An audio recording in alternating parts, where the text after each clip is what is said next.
नमस्कार दोस्तों, स्वागत है आपका एक बार फिर से हमारे इस YouTube चैनल पर। दोस्तों, हमें मिलने वाले सुख या दुख का कारण भगवान नहीं अपितु हम ही हैं। हमारे कर्म ही हमें सुख दुख देते हैं। कर्म सकाम व निष्काम होते हैं।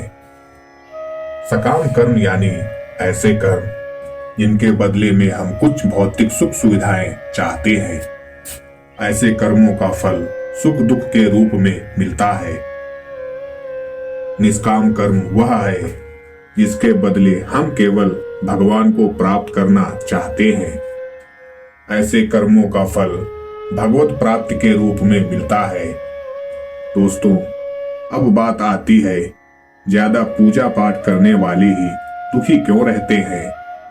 दोस्तों, इसका सीधा सा उत्तर है, ज्यादा पूजा पाठ करने वाला भक्ति के स्वरूप को नहीं समझने के कारण पूजा पाठ तो करता है, लेकिन वह अनजाने में सकाम पूजा ही करता है, जिसका फल उसे सुख दुख के रूप में मिलता है। ज्यादा पूजा पाठ करने वाला बेशक ज्यादा पूजा पाठ या भक्ति करता हुआ नजर आता है, लेकिन वह कर्म कांड को ठीक से नहीं करना जानता है। ऐसे में गलती पर गलती करता जाता है। बेशक वह कहता है कि वह कुआं खोदने की बात करता है, लेकिन असल में वह खाई ही खोद रहा होता है। वह यह तो कहता है कि वह बहुत सारी दुनिया भर की पूजा पाठ और मेहनत कर रहा है, लेकिन असल में तो वह अपनी मेहनत बेकार ही कर रहा होता है। बेशक ऐसा करने में उसका सारा परिश्रम निष्फल चला जाता है। तो एक बात तो यह हुई कि सकाम कर्मों का फल सुख या दुख के रूप में मिलता है। हो सकता है उसके पूर्व कर्मों की वजह से उसकी जिंदगी में दुख बहुत लिखे हों और पूजा पाठ से बेशक कम हुए हों, लेकिन फिर भी आप यही सोच रहे होंगे कि भगवान हमें इतनी पूजा पाठ के बाद भी दुख ही दे रहे हैं। और दूसरी बात यह है कि आप गलत तरीके से या बिना विधि विधान के जाने ही पूजा पाठ कर रहे हो। आप बेशक अत्यधिक पूजा पाठ कर रहे हो, लेकिन उनका प्रभाव उल्टा या निष्फल हो रहा हो। दोस्तों, यहाँ तक आपको सब समझ आ गया होगा। अब एक पहलू और है पूजा पाठ करने वालों को ज्यादा दुख मिलने के पीछे, और यह लागू होता है केवल उस पर जो सही मायने में भक्त है। यह पहलू ही विशेष है, इसलिए इसके लिए आप एक बार फिर से यह जान लीजिए कि भक्ति क्या है और भक्त कौन है। संध्या वंदन, योग, ध्यान, तंत्र, ज्ञान, कर्म के जैसे ही भक्ति भी मुक्ति का एक मार्ग है। भक्ति भी कई प्रकार की होती है।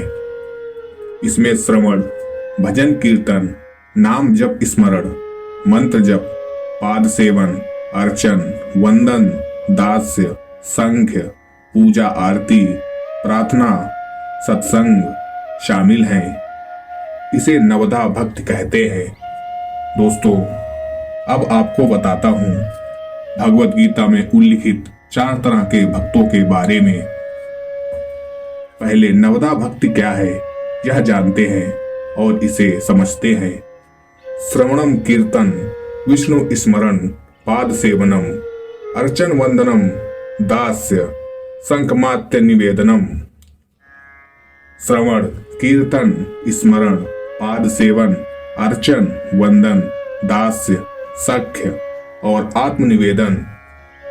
दोस्तों, अब बात करते हैं 4 प्रकार के भक्तों के बारे में। गीता में भगवान श्री कृष्ण कहते हैं, चतुर्विधा भजन्ते मा जना सुकृतिनोजुनम, आर्तो जिज्ञासुर्थार्थी ज्ञानी चा भरतर्षभ। अर्थात हे अर्जुन, आर्त, जिज्ञासु, अर्थार्थी और ज्ञानी, ये 4 प्रकार के भक्त मेरा भजन किया करते हैं। इनमें से सबसे निम्न श्रेणी का भक्त अर्थार्थी है, उससे श्रेष्ठ आर्त, आर्त से श्रेष्ठ जिज्ञासु और जिज्ञासु से भी श्रेष्ठ ज्ञानी है। आर्त भक्त वह है जो शारीरिक कष्ट आ जाने पर या धन वैभव नष्ट होने पर अपना दुख दूर करने के लिए भगवान को पुकारता है। यही दुखी ज्यादा रहता है और भगवान को दोष देता है कि मैं तो इतना सारा पूजा पाठ करता हूँ, लेकिन फिर भी मुझे इतना दुख। इसकी एक वजह उसका प्रारब्ध भी होता है। जिज्ञासु जिज्ञासु भक्त अपने शरीर के पोषण के लिए नहीं, वरन संसार को अनित्य जानकर भगवान का तत्व जानने और उसे पाने के लिए भजन करता है। यह भक्त भी भगवान से कुछ चाहता है, क्योंकि जिज्ञासा भी तो किसी चीज को चाहना ही है। अथार्थी भक्त वह है जो भोग ऐश्वर्य और सुख प्राप्त करने के लिए भगवान का भजन करता है। उसके लिए भोग पदार्थ व धन मुख्य होता है और भगवान का भजन गौण। यह भक्त भी सुख दुख पाता है, क्योंकि इसका उद्देश्य भी सकाम कर्म है और सकाम कर्म का फल सुख दुख के रूप में मिलता है। बेशक आपके द्वारा की गई भक्ति का फल अवश्य मिलता है। ज्ञानी, आर्थ, अथार्थी और जिज्ञासु तो सकाम भक्त है, परंतु ज्ञानी भक्त सदैव निष्काम होता है। ज्ञानी भक्त भगवान को छोड़कर और कुछ नहीं चाहता, इसलिए भगवान ने ज्ञानी को अपनी आत्मा कहा है। दोस्तों, और एक बात अच्छे से ध्यान रखिए, यही भक्त ही केवल शुद्ध भक्त की श्रेणी में आता है। ज्ञानी भक्त के योगक्षेम का वहन भगवान स्वयं करते हैं। इनमें से जो परम ज्ञानी है और शुद्ध भक्त में लगा रहता है, वह सर्वश्रेष्ठ है, क्योंकि मैं उसे अत्यंत प्रिय हूं और वह मुझे प्रिय है। इन चार वर्गों में जो भक्त ज्ञानी है और साथ ही भक्ति में लगा रहता है, वह सर्वश्रेष्ठ है। और ऐसे भक्त के लिए ही भगवान ने कहा है, अनन्याश्रियन्तयन्तो महने जना पर्युपासते तेषां नित्याभियुक्तानां योगक्षेमे वहाम्यहम्। अर्थात भगवान श्री कृष्ण अर्जुन से कहते हैं, हे अर्जुन, अनन्य भाव से मेरा चिंतन करते हुए जो भक्तजन मेरी उपासना करते हैं, उन नित्य युक्त पुरुषों का योगक्षेम मैं वहन करता हूँ। आदि गुरु श्री शंकराचार्य जी का मत है कि अप्राप्त वस्तु को प्राप्त करना योग और प्राप्त वस्तु का रक्षण करना क्षेम कहलाता है। हमारे जीवन का संघर्ष भी तो प्रायः दो भागों में विभाजित ही रहता है। हमारी सारी भागदौड़ अप्राप्त की प्राप्ति के लिए होती रहती है और हम चिंतित रहते हैं उस सब के रक्षण के लिए जो हमारे पास है। हमारा कोई भी कार्य तभी यशस्वी हो सकता है जब हम अनन्याश्रियन्तयन्तो अर्थात संकल्प के विषय में निरंतर सोचते रहें। हमारा चिंतन पल भर को भी बाधित ना हो। पर्युपासन अर्थात एक निश्चित लक्ष्य के लिए हर संभव प्रयास और नित्य युक्ता अर्थात आत्मसंयम। इस तरह जब संकल्प का सातत्व, सर्वस्व समर्पण और आत्मसंयम, ये तीन कुंजियां हमारे हाथ लगती हैं, तो भाग्य का ताला स्वयं ही खुल जाता है। अर्थात योगक्षेम के भार स्वयं भगवान वहन किया करते हैं। यही शाश्वत सत्य है। दोस्तों, अब इसको बिल्कुल एक सरल भाषा में समझते हैं। भगवान कहते हैं, जो परम ज्ञानी भक्त है और जो अनन्य भाव से मेरी उपासना करते हैं, उनकी जो जरूरतें हैं वह सब वो अपने आप पूरी करते हैं, और जो आपके पास है उसकी रक्षा का भार भी स्वयं भगवान अपने कंधों पर लेते हैं। यह ठीक उसी तरह है जैसे एक छोटे बच्चे के खान पान, रहन सहन की सारी जिम्मेदारी माता पिता अपने सिर पर लेते हैं। बच्चे को इस विषय में चिंता करने की जरूरत नहीं होती, माता इस विषय में स्वयं चिंता करती है।